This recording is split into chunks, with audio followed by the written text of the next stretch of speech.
right, good evening, everybody, and welcome to yet another edition of the BBC, the Board War Broadcasting Company. Tonight, we are going to be basically doing a recap of all of the armors from all of the tribes, which is basically 8 tribes. When you count in the light, medium, and heavy armors, that's about 24.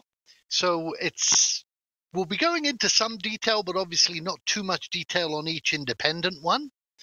And we certainly want your guys' input. I'm not in my costume today, and so I'm going to be able to read the Twitch channel and answer questions and, comments and everything like that as we go along.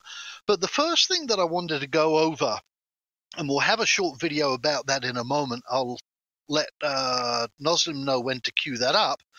But the first thing to go over is to kind of like do away with this concept of light, medium, and heavy armor as it pertains to COE.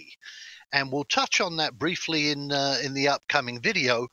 But basically, because of how crafting is going to be in COE, you're going to find that, if you're a smith or an armor smith and you want to craft some armor, you don't open up a menu and look at light armor or medium armor or heavy armor. You open up, you look at your crafting recipes and you look at your techniques, and you basically start off with a base kind of like a design or pattern, and you create that, and then you add what are being called embellishments on top of that. Now, those embellishments can be steel plates, pieces of wood or bone or leather, etc., etc. And those are kind of like what makes the armor kind of like lighter or heavier. But you can kind of like, if you were to take your base piece of light armor and like just 1 or 2 embellishments added, it might not be, quote, what we traditionally call medium armor, but close to, and you add 1 more embellishment, and maybe it then becomes medium armor. And this is why it's not such a clear-cut definition of light, medium, and heavy. But hopefully, the little video that I've prepared for you guys that I'll ask Noz to put up in just a moment will help to clarify that for you. And we'll answer any questions and comment about those concepts as soon as the little video is done. So, without further ado, Noz, if you can cue up video 1 for us, please. Yep, firing away. Greetings, fellow Illyrians. Now that the studio has finished releasing the concept armor sculpts for all 8 tribes, we wanted to gather them all together in one place for easier reference. Keep in mind that these are still labeled as concepts and as such are subject to tweaks and changes. Before we dive into the armor concept for the individual tribes, let's look at how armor differs in COE as compared to the standard MMO. In many MMOs, armor pieces can be dragged and dropped into the appropriate armor slot on the paper doll, normally around 6 or 7 of them as shown, and they are all worn on one generic layer, and to be honest, up until now, it worked for the most part, right? With Chronicles of Valyria, we're looking at not one generic armor/clothing layer, but 3 distinct armor clothing layers. For the purposes of this discussion, we'll refer to them as the base, the mid, and the outer layers. Here are some quotes from Caspian and Snipe Hunter to help explain the differences between the layers. COE has a layered system of equipment. Layer 1 is clothing, Layer 2 is jerkins, wraps, and other covering. Layer 3 is what you'd normally consider armor or robes. For some reason, we've been calling the armor sets light, medium, and heavy armor, perhaps to make it more comparable to other games. In truth, Layer 1 is for homeostasis, Layer 2 is for exposure, and Layer 3 is either for defense or additional exposure. In that regard, a leather jerkin is to a Naren what a wrap is to a bed. Generally speaking, only Layer 3 and sometimes Layer 2 are what you'd more traditionally call armor. There is no such thing as light, medium, and heavy armor. There's just Layer 1 clothing, Layer 2 covering, and Layer 3 armor. Note, however, that when you combine Layer 2 and Layer 3 in different ways, it does give you the impression of light, medium, and heavy visual armor styles. The game makes no distinction between what you as a person would consider medium or light or heavy armor. The game cares about the quality of the materials used, the protective potential of the design, and the mix of properties granted by the crafting process. What has typically been seen as heavy armor would be a combination of layers 2 and 3. Whoa, hold on. What the fuck is homeostasis and what has it got to do with armor? Homeostasis is defined as the tendency to resist change in order to maintain a stable, relatively constant internal environment. In terms of COE, it will be clothing that helps to keep your character from getting too hot or too cold and potentially help against dehydration. The mid-layer, heavier clothing for protection against either the environment or enemies, could include pieces normally considered light and or medium armor. And finally, the outer layer would be for items such as robes, cloaks, and for items that we typically consider to be medium or heavy armor. Okay, so we'll stop here for now and discuss these concepts and then move on to the individual tribal armors.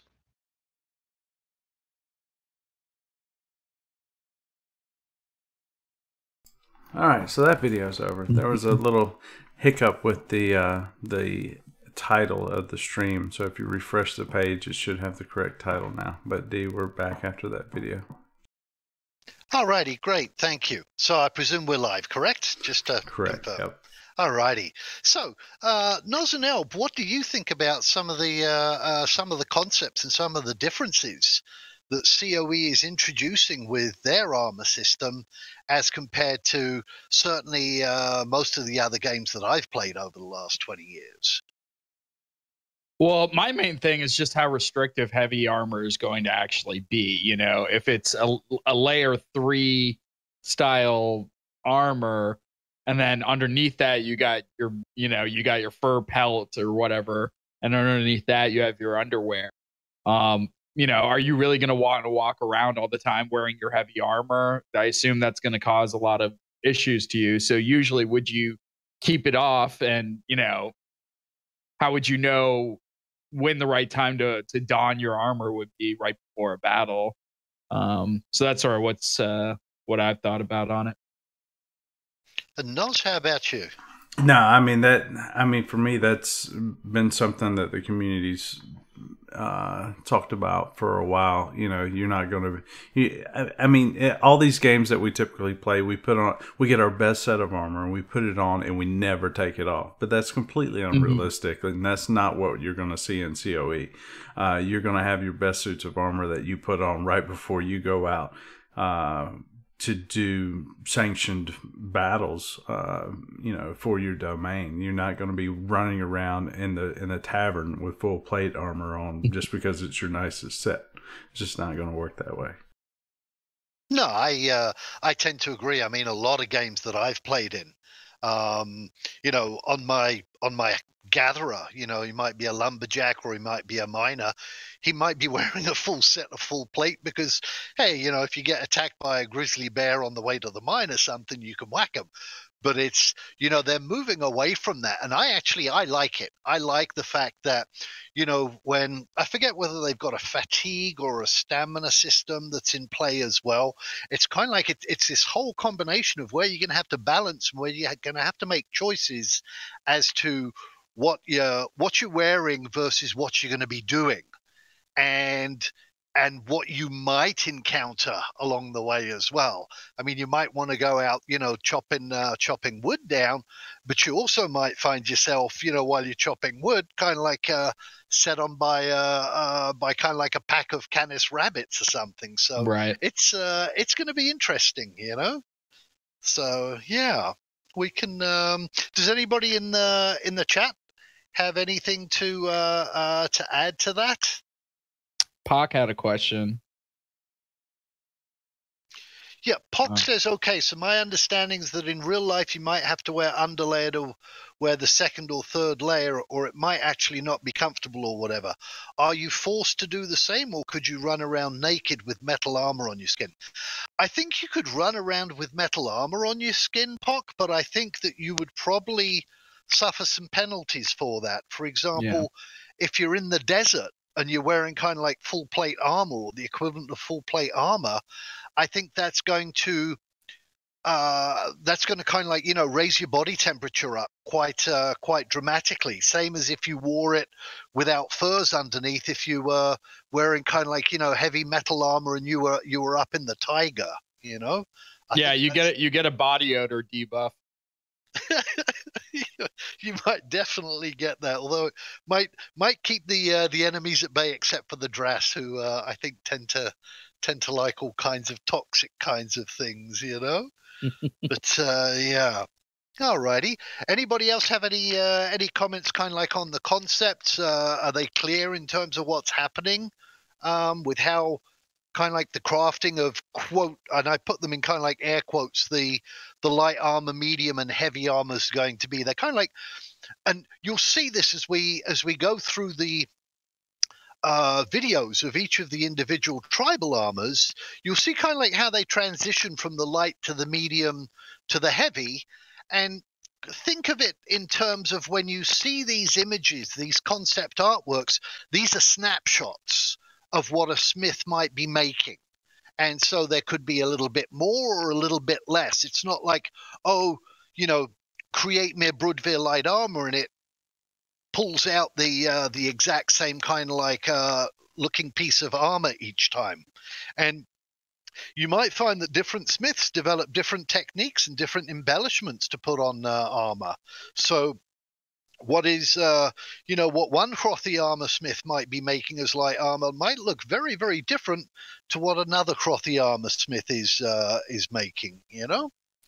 So Blue Jean Beanie, gonna cook you in the desert or freeze you in the winter. That's how it goes. And you might find that in the desert, I don't know how they're going to do that, but typically in the desert it's very hot during the day, but it can get very, very cold at night. Oh yeah. And so you might have to have, you know, basically your thermal underwear and then your underwear that kind of like keeps you cool. And it might not even be underwear in the traditional sense that we refer to it. It might kind of like, you know, be a, you know, silk shirt or silk pants kind of like, you know, during the day, and then kind of like, you know, more kind of like woolen stuff in the evening. Anyhow, without further ado, Noz, if you can queue up what for you is video number 2, and that is going to be the Brudvir armor. The Brudvir light armor is crafted from leather, which to me looks like it has been hardened.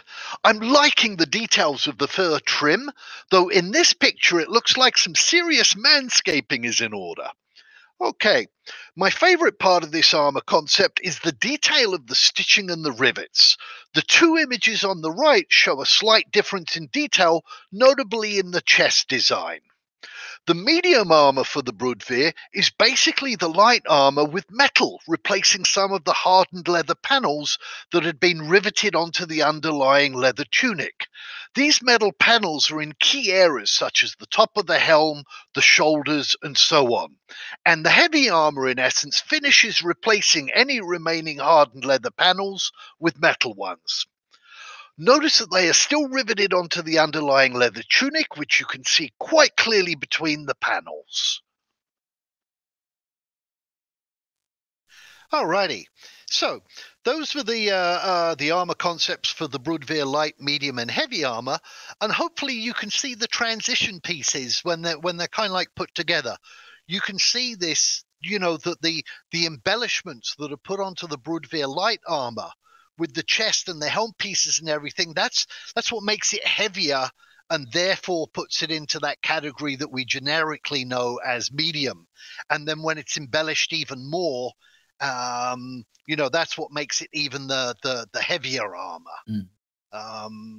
Noz and Elb, what are your thoughts on the Brudvir set of armors? The thing that disappoints me is that we're not going to be Brudvir, because Brudvir armor looks normal.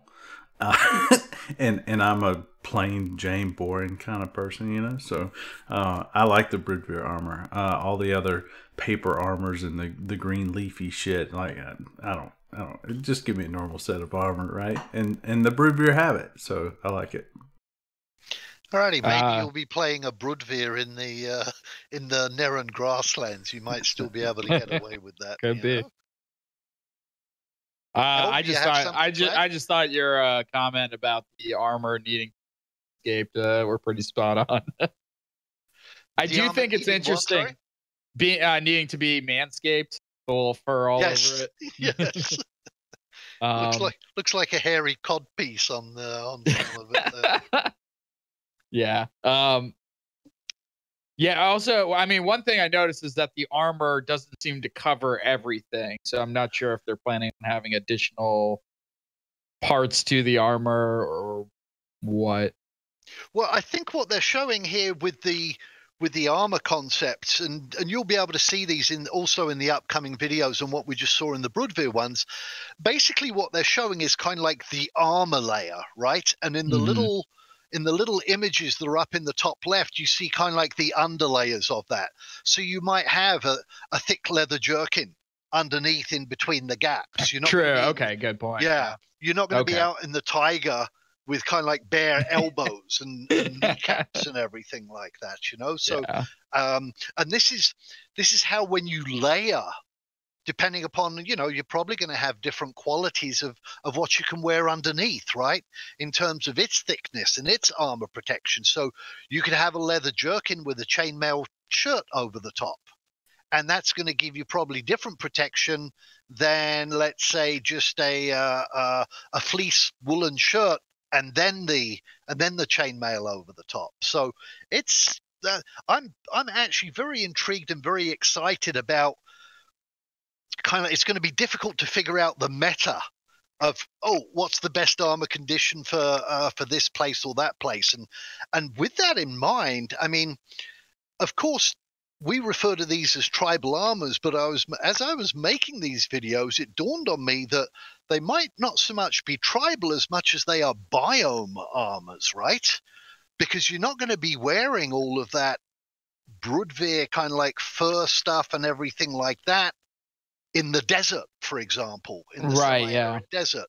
Although you might wear the outer layer of it and then have kind of like more weird like undergarments to keep you cool.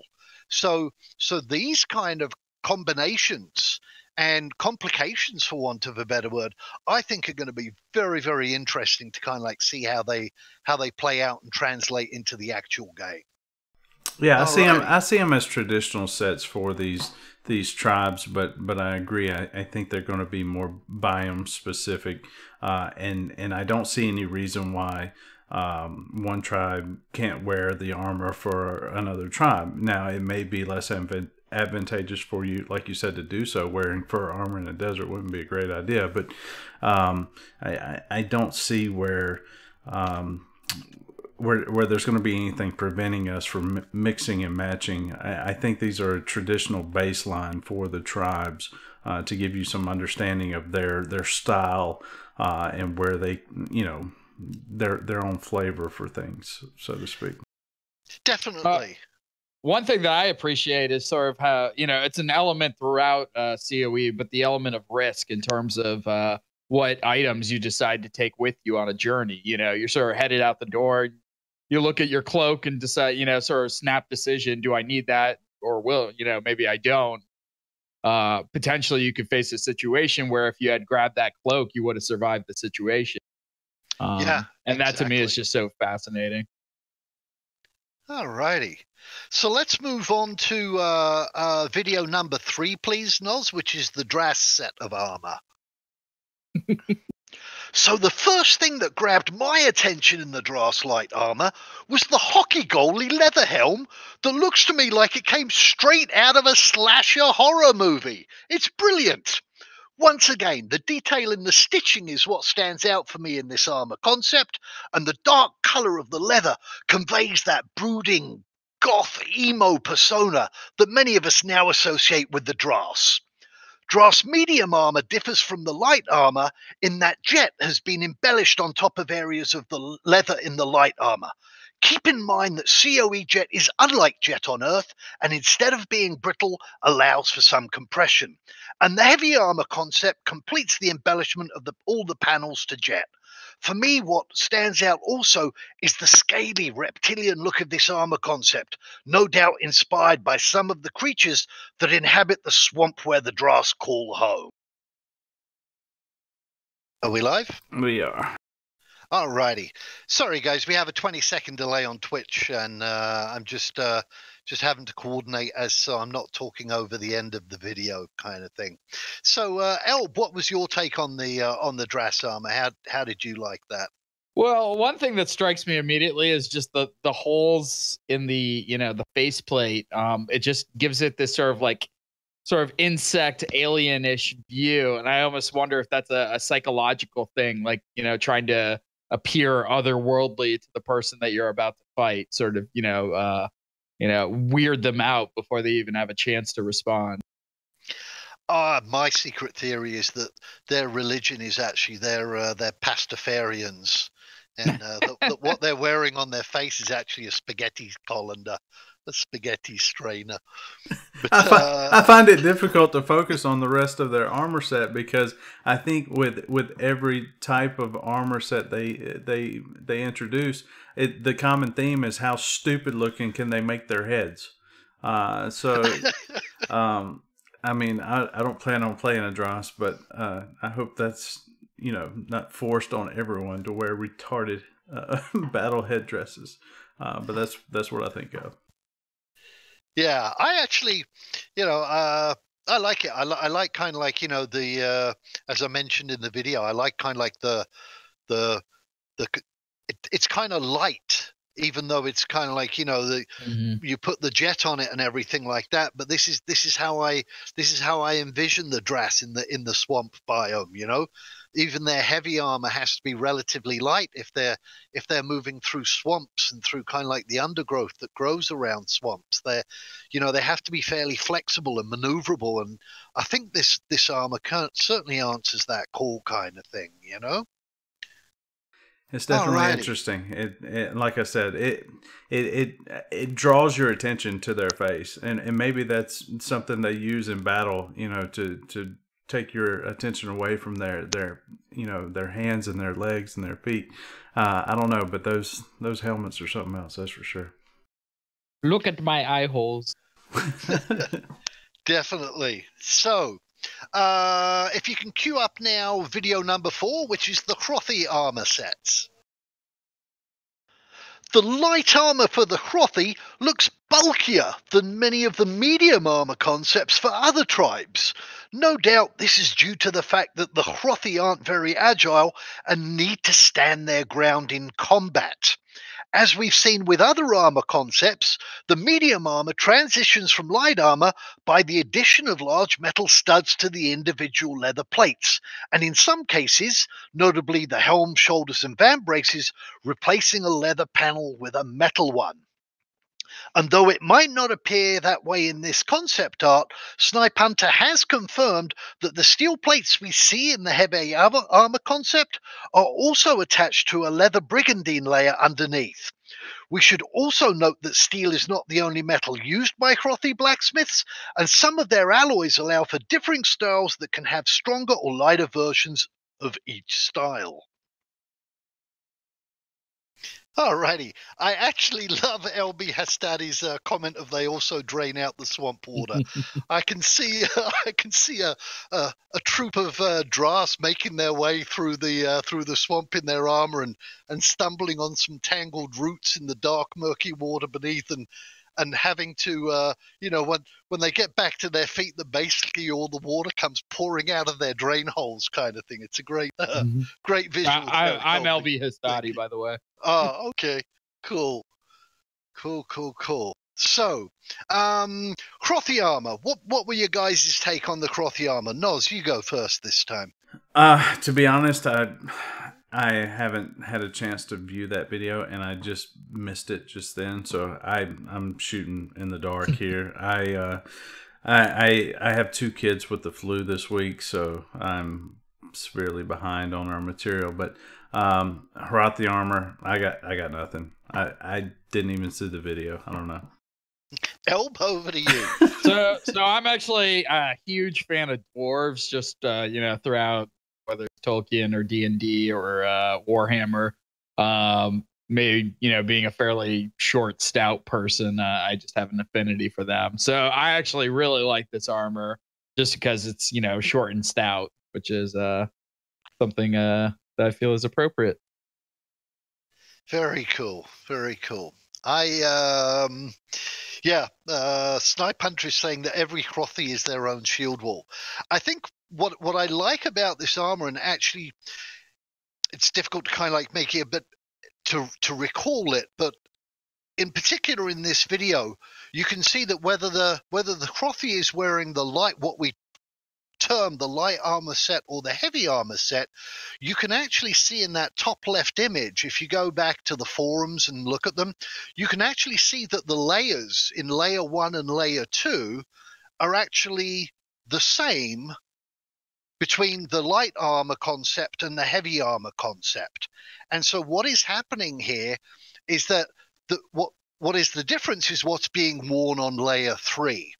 And layer 3 is basically started off, for want of a better word, as that light armor concept, but instead of using kind of like hardened leather plates, they're now using metal plates that have been fastened to that leather kind of like brigandine underneath.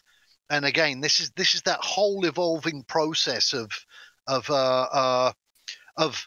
lighter, heavier, and heaviest armor rather than light, medium, and heavy. Yeah, it's all pretty much the same. Like there's the differences between light and medium and heavy are just the materials. It seems like that it's made of, but it all looks the same. So if you don't like the look of that.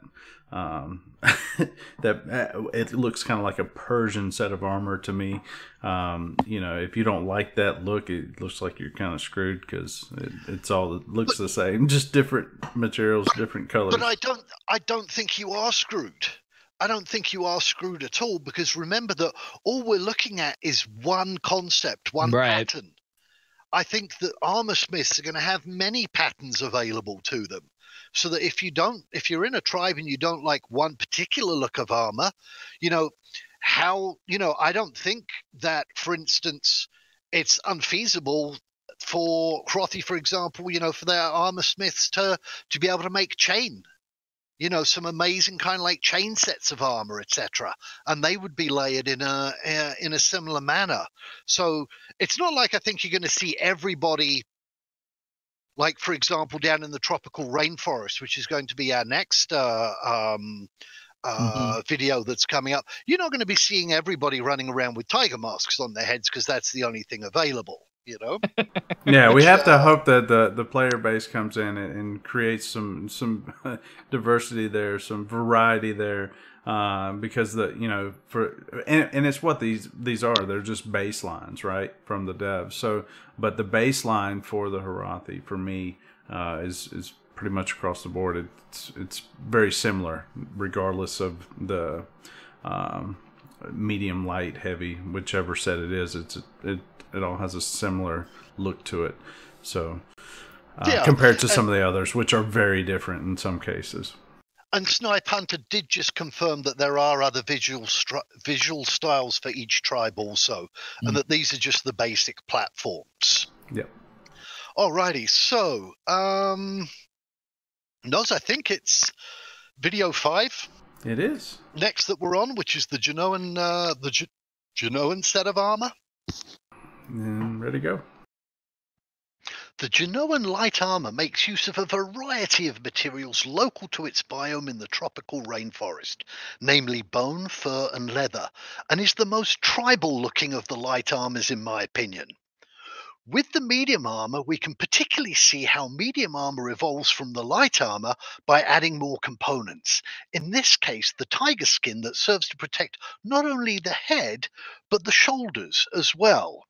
And then finally, when the heavy armor concept takes this a step further by using skeletal parts of what are presumably the remains of some large ape or gorilla-like creature that we have yet to be introduced to. Elements of the light armor are still clearly apparent, and a reminder of the fact that the Genoa rely on their agility for avoiding blows for defense as much as the armor itself. Alrighty, so those are the Genoan sets of armor, and I got to say I love them.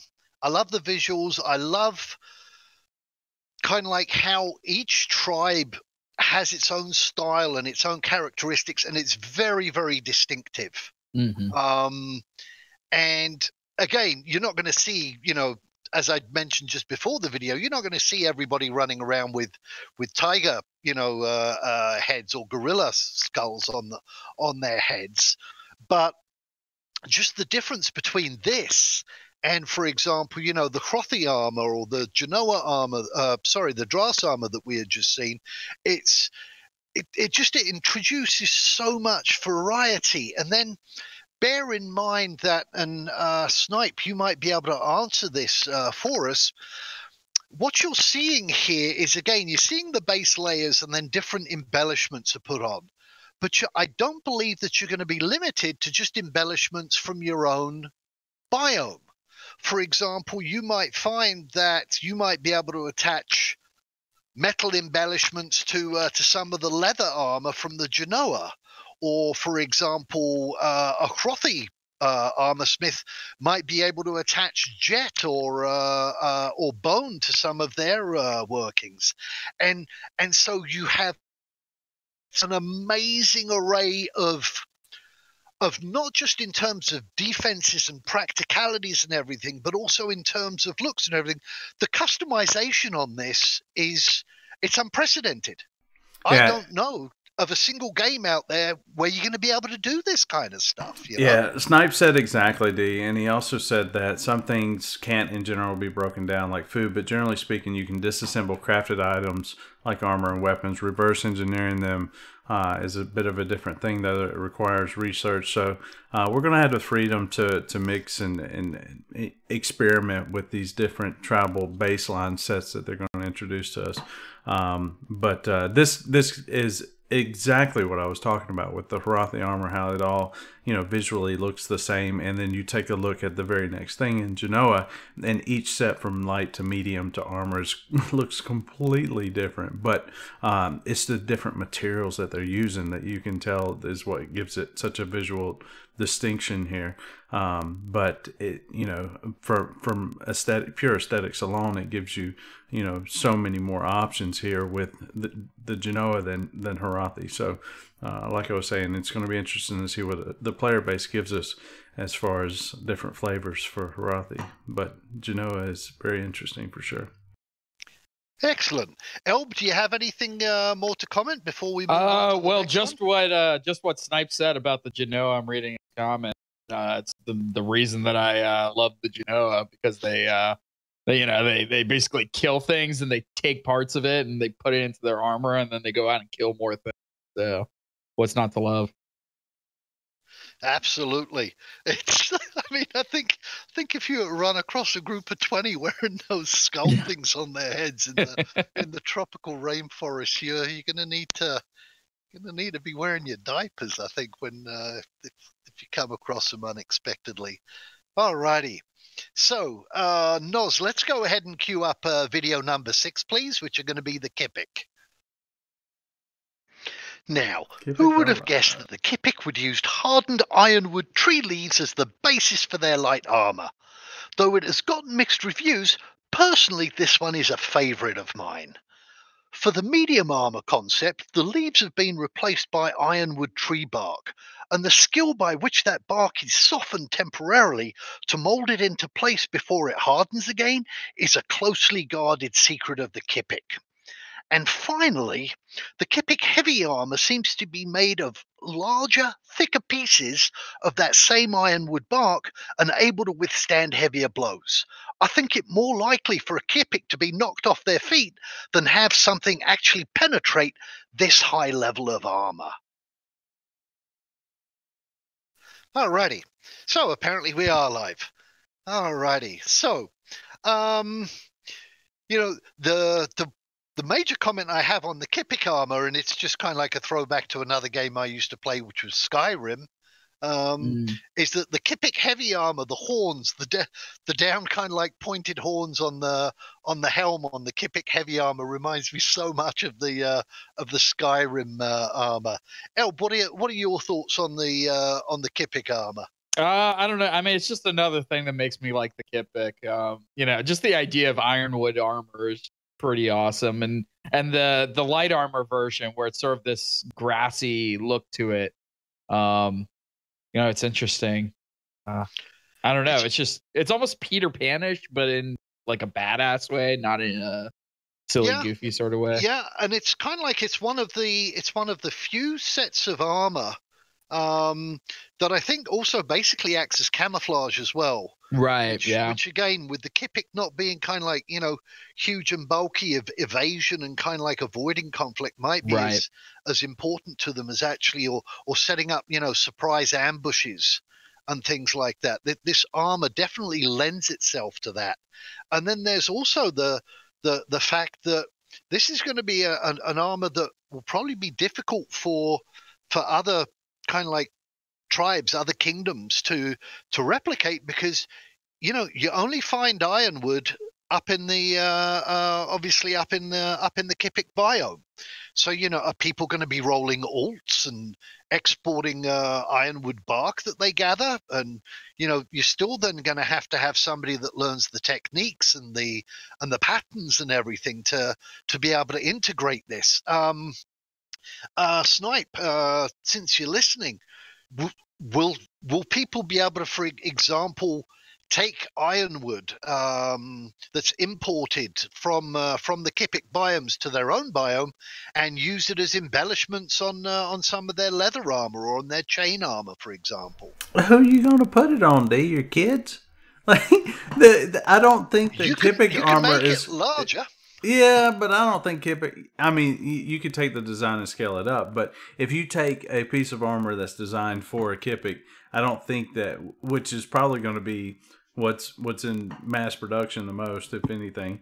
I don't think that that's going to be wearable by most of the other tribes due to their size. But you would have to have someone intentionally scale that up to.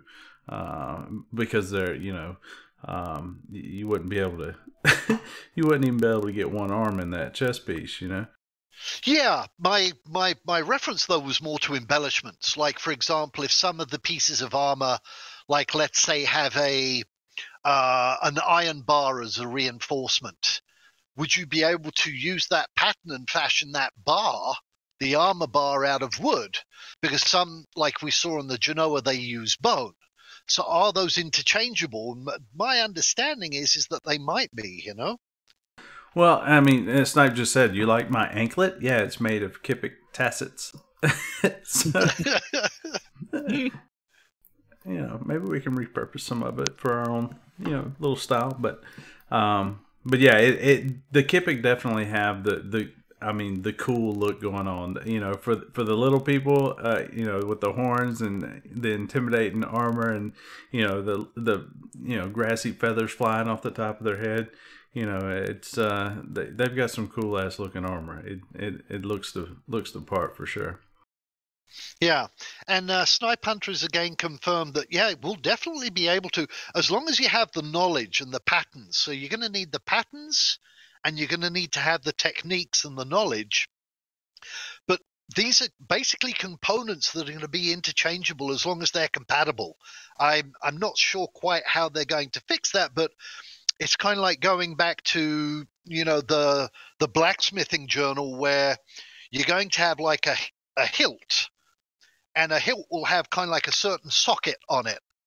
And that socket will be able to accept certain types of blades, but not other types of blades. So not every hilt will match with every socket. So not every hilt will match with every blade. And so not every kind of like component or embellishment, as we should refer to them, is going to work on every other piece of armor in every other tribe. But there definitely looks like there's going to be some very, very interesting crossovers. Alrighty, so Noz, let's go on to video number 7, which is the Naren Armor. The Naren are the tribe closest to humans in real life, and their armor styles definitely tend to reflect that. The light armor is a very stylish leather jerkin that employs both interwoven leather panels with normal, softer leather sections. The medium armor concept utilizes a mix of half plate for the head, shoulders, arms, legs, and gorget, and smaller plates of presumably metal riveted onto a leather brigandine. Snipe Hunter has called out the vulnerability of the area around the throat, and no doubt the gorget will be modified to address this issue before the final sculpt.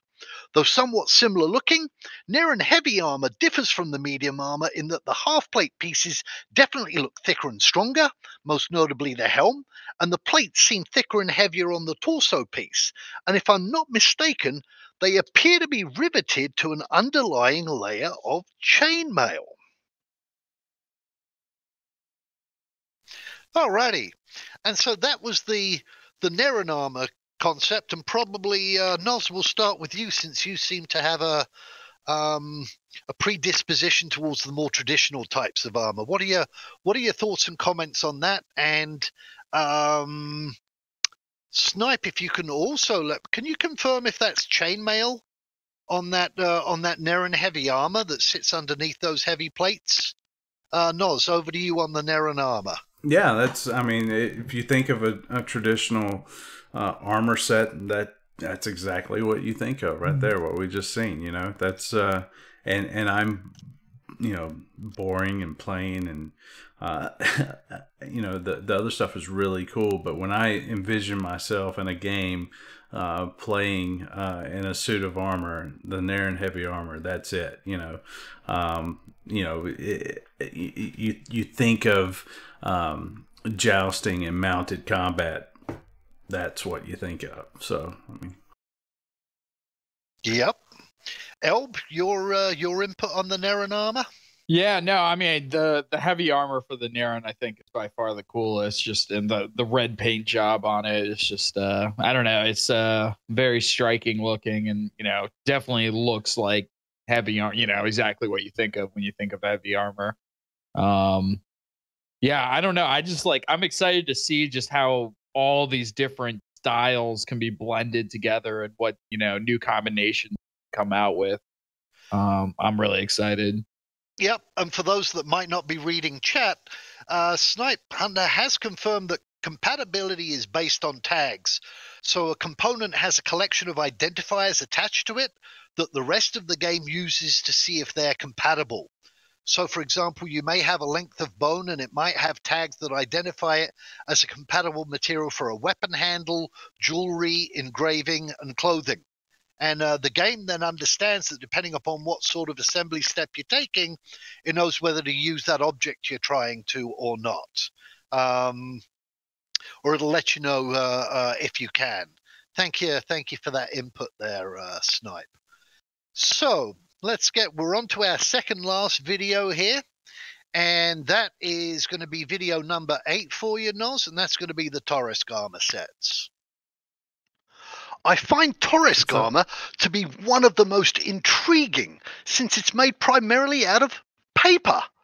This first image shows the Taurus light armor concept, and what isn't evident is how the various qualities of paper have been treated and then layered together in a laminate form, a technique that the Taurus zealously keep to themselves. Now, Taurus medium armor presumably employs either differing and better quality types of paper or more involved laminating techniques, which is an alchemical skill, by the way, or perhaps a combination of both. It is rumored that the highest quality Taurus armors might have an edge over the best Crotty and Naren armors. And Taurus heavy armor takes its base light armor concept and then covers that with especially hard laminated pieces that, though they might look like metal, in fact are not. Taurus armorers certainly use some small amount of metal in their fabrication process, but the base resource used is always paper. Alrighty. So, paper armor. Elb, what's your take on it? It's armor made of paper. I don't know what to say about it. I mean, it looks cool. It definitely has a sort of samurai influence to it, which I really like. But yeah, no, it just looks neat. Samurai. I thought of Shredder from Ninja Turtles as well. Exactly. Yeah. Well, but they had also kind of like laminated and lacquered armors as well. So it is a very, very viable armor fabrication process. And I think for this one, you're not going to have an armor smith, but if I'm not mistaken, it's a Taurus Scribe that creates the Taurus armor. Although the process was, according to the forum post that I read, the process of actually creating, it's almost like layers of paper mache or something, right, was actually an alchemical process. So I don't know if you have to have both an alchemist and a scribe to carry out the separate parts of the fabrication of this, or it's now moved over completely to an alchemist making it, or just to the scribe. And again, maybe Snipe can be good enough to clarify that for us there. To me, that sounds like fabrication, and we've played many games that have fabrication as a skill set, and they make cloth armors and different types of cloth armors. Not, you still have your tailors, but you have your fabricators that make saddlebags and stuff like that too. So the fabricators make like the weird stuff that don't really fit in any other category, right? But to me, that I don't know. It seems like we need a fabricator role for that particular armor set. Huh. Alrighty. Cool. And so that brings us to our last video, number 9, which is the Weird. Noz, if you can cue that one up for us, please. Weird light armor doesn't really give the appearance of being armor at all, but rather looks like a light wrap covering primarily the head and the front of the torso. Weird medium armor, on the other hand, appears to make the largest jump of any of the light armors to medium armor. Here we see significant protection in the form of chainmail helm and chest pieces. And weird heavy armor takes that medium armor chainmail concept and embellishes upon it by the addition of metal plates. In this case, it has the appearance of bronze in this concept image to afford better protection against differing types of damage. Alrighty, so my first question actually here isn't to Noz or to El, but we're going to take advantage of Snipe Hunter. And again, thank you for taking time out of your evening, mate, to come and answer some of our questions regarding this. But how the weird armor, the light armor, is it actually armor? Because maybe it's got some kind of properties in it that have made it stronger or something like that. But I don't really see what kind of a weapon that, quote, light armor would actually protect against. If you can confirm to us one way or the other on that in the text. And while Snipe Hunter's going to be asking that, Noz, what's your take on the weird armor? Now, he did, but before you move on to that, he did comment on how the armor is going to be crafted and assembled, and how scribes and alchemists both are required to make certain components of that armor, and then the final armor is assembled by someone who understands tailoring and or armor making. Either one works with different recipes. So he did mention on that. So we don't need to create a fabricator role. So throw that out. Just forget I said anything about that. But our last video there, man, that was a lot of videos. It seems to me like the lightest of all the armors. Even though you have paper, I mean, that paper looks like it's hardened, and this definitely, I mean, every set resembles clothy, linenish armors. It looks like the lightest, oddly enough, even though it's not paper. It looks like the lightest of all the armors to me. El, your take on it? Yeah, I don't really have much to say about Alrighty then. Sorry. That's a little bit of a shorter answer than I expected. I actually, once you start going up to the, for example, going back to what we've been talking about earlier, if you recall that last image, which was of the Weird Heavy Armor, you'll notice that they have those iron kind of like bars that are attached to the chainmail. And this is what Snipe Hunter is referring to, where you might be able to interchange that if you have a piece of jet that is a compatible in terms of size and length, or bone, or ironwood, or steel, or some of the alloys from the Crotty Armor smiths, etc. But that basically brings us to a wrap, if you pardon the pun on that light weird armor there. That brings us to an end of our review of all 8 armor sets, and hopefully you enjoyed the introductory video that gave a little bit more of an in-depth look as to the concept of armor in COE as opposed to other MMOs, and what a huge difference it's going to be. And this is, again, it's just one of the many aspects of COE that make it so different, and are going to be creating that new genre of the meow, which is the massively evolving online world multiplayer. Alrighty. Anybody else have any other comments before we call this a wrap? We're actually almost at the top of the hour here. That's a good question, Greybeard just asked.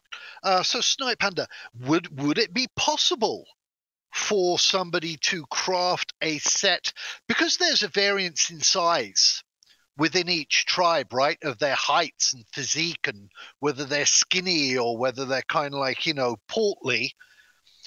Are people going to have to make custom pieces of armor for a specific kind of like physique?